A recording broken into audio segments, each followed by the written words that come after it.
Hi guys, this is Ilocano Vlogger and welcome to my cooking vlog. Today ay magluluto tayo ng boridibod ng Ilocano recipe.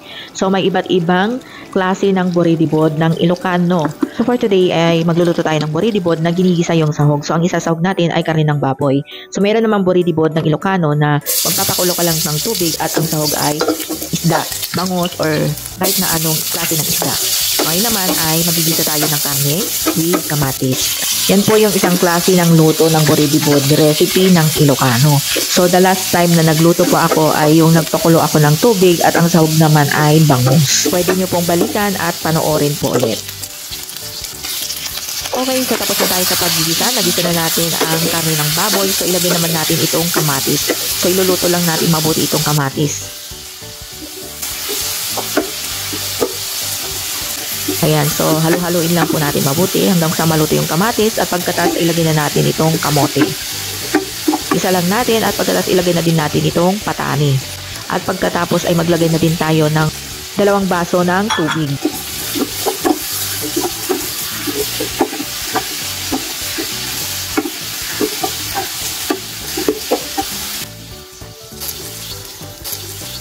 Takpan at pakuluin. At pag kumulo na, ay pwede na tayong maglagay ng bagoong isda.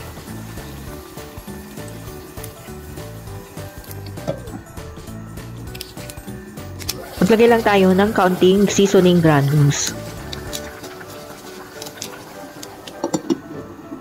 Takpan lang natin at pakuluin. Pagkatapos ay pwede na natin ilagay ang mga natira pang gulay, ang ampalaya, talong at ang bunga ng malunggay.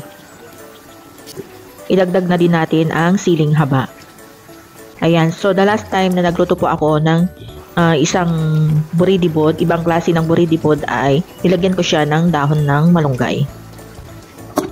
Okay, so ayan, haluin lang konti para maluto yung bunga ng malunggay.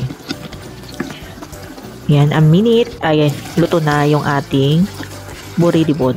Para siyang pinakbet, pinakbet siya pero may malunggay. Meron kasing pinakbet na wala siyang malunggay. So, may iba-ibang klase talaga ng pinakbet. Ibang klase ng pinakbet ang meron tayong mga Pilipino. Pinakbet. So, may boridibod naman ng mga Ilocano.